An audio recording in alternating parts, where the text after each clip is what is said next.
endeavor. أو جالية لبنانية فاعلة متفاعلة مع مجتمعها الجديد Among the member states of this distinguished organization, one could scarcely find a nation that does not have within its borders a member of the Lebanese diaspora who is engaged, productive, and creative. These individuals integrate harmoniously with their host societies. We, ladies and gentlemen, are a country capable of embracing modernization, and we have started already implementing a gradual program of financial and economic recovery. Together with an independent financial audit, a fair restructuring of the banking sector, and the modernization of the administration, we have also taken on the fight against corruption and organized crime to rebuild the trust of the Lebanese people in their state and the world's confidence in Lebanon. Simultaneously, we have launched legislative and institutional reforms consecrating the independence of the regulatory bodies of the state's productive sectors and enhance the independence of the judiciary aligned with international standards in the fight against money laundering and the financing of terrorism.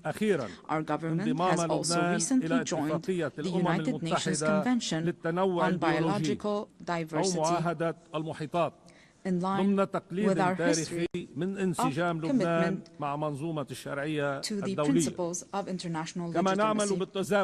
We are also set on advancing public freedom, combating hate speech, and empowering young men and women in the decision-making process. We can only be prosperous if our citizens, all our citizens, live in dignity. Ladies and gentlemen, our country is dedicated to investing in quality education, and we are expanding today this investment to encompass the knowledge economy. Lebanon is also an essential crossroad for global trade corridors.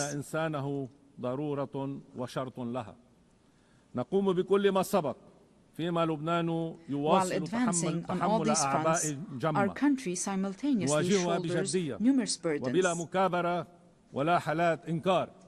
And we shoulder these burdens with responsibility and seriousness. Most pressing among them are the persistent instabilities along our southern border. We call for the immediate cessation of Israeli aggression, the full withdrawal of its occupying forces from all Lebanese territory, and the release of our hostages that we shall not forget nor leave behind. And we insist on the complete implementation of UN Security Council Resolution 1701. This will be achieved with the help of the mandate given to UNIFIL, working in coordination with the Lebanese army over a transitional period to achieve peace and stability. In this context, allow me to extend my gratitude to the members of the Security Council who adopted the resolution to renew UNIFIL's mandate to help us achieve lasting peace and stability. However, the deep underlying causes of our crisis extend beyond our immediate borders. This is why it is our moral, human, and political obligation to call for an immediate end to the devastation taking place in Gaza. We urge the revival of a new political track aimed at finding a just and permanent solution to the Palestinian question based on the resolutions of international legitimacy, the principle of the two-state solution, ensuring the right of both states to a secure and dignified existence as ratified by your General Assembly with a majority of 142 states out of 164 states in the New York Declaration.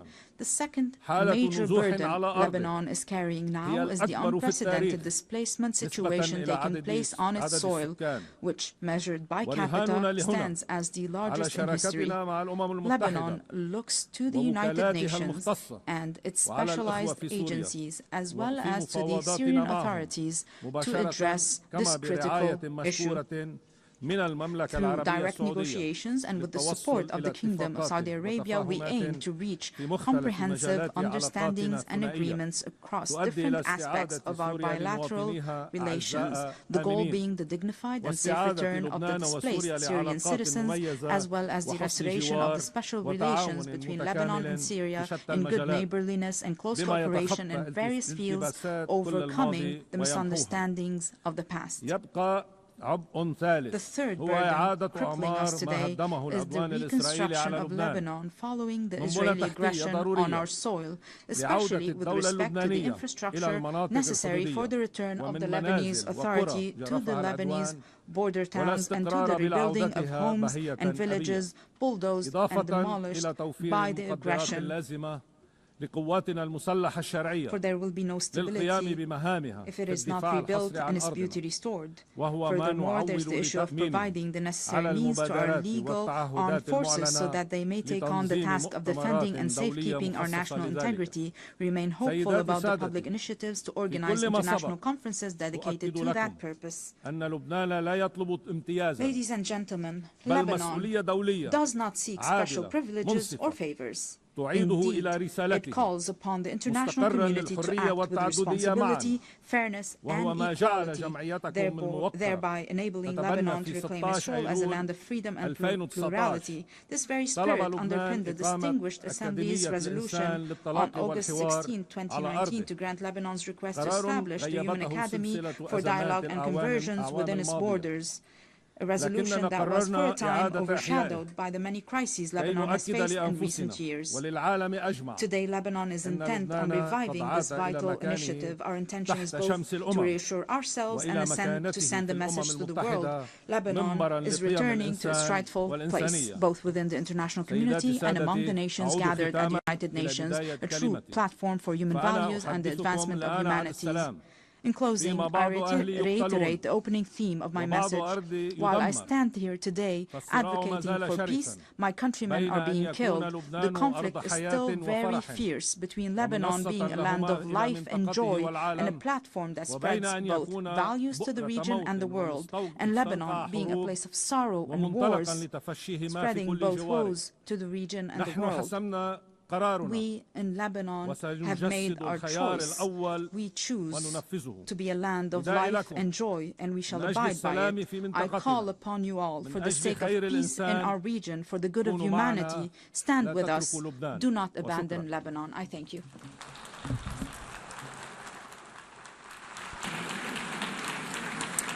On behalf of the Assembly, I wish to thank the President of the Lebanese Republic. The Assembly will hear an address by His Excellency Emmanuel Macron, President of the French Republic. I request protocol to escort His Excellency and invite him to address the Assembly.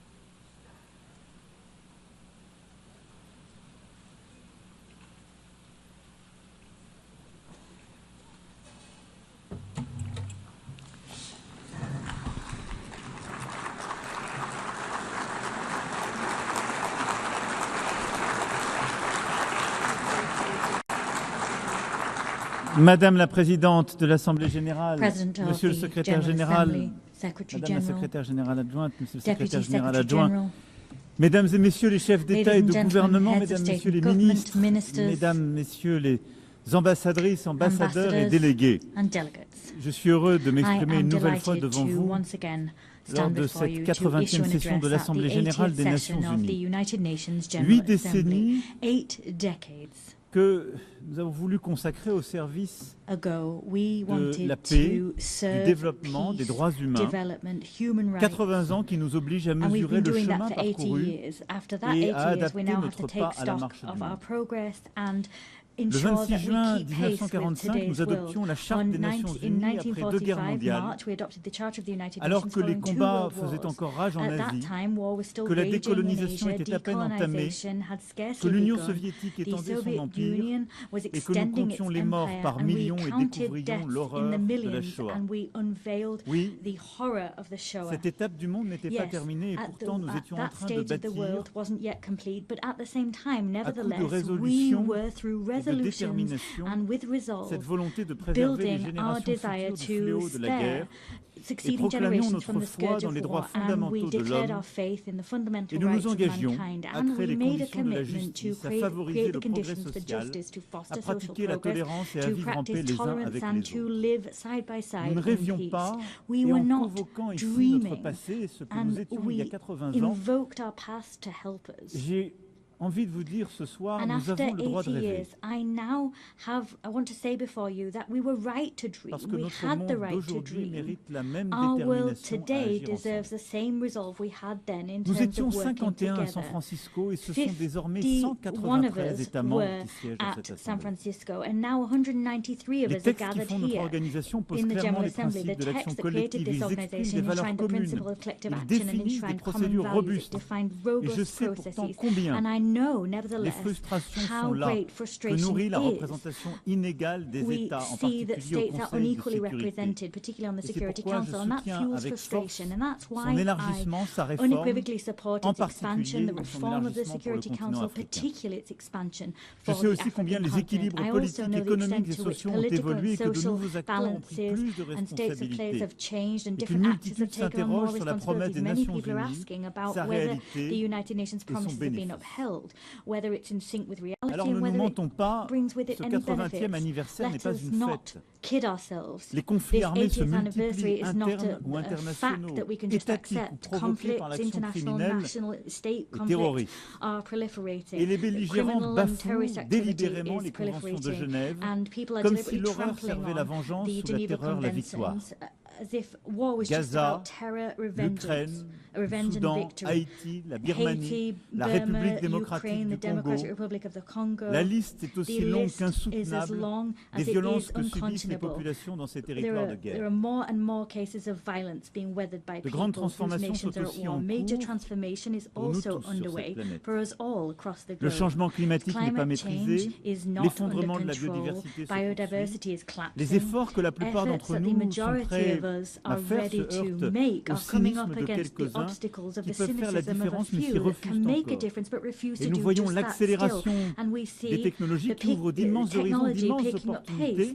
They pave the way to horizons of opportunity, but they also pave the way for dangerous forces because they're dangerous because they're not regulated. Global trade is weathering tariff wars, and that's another form of imbalance, globally speaking.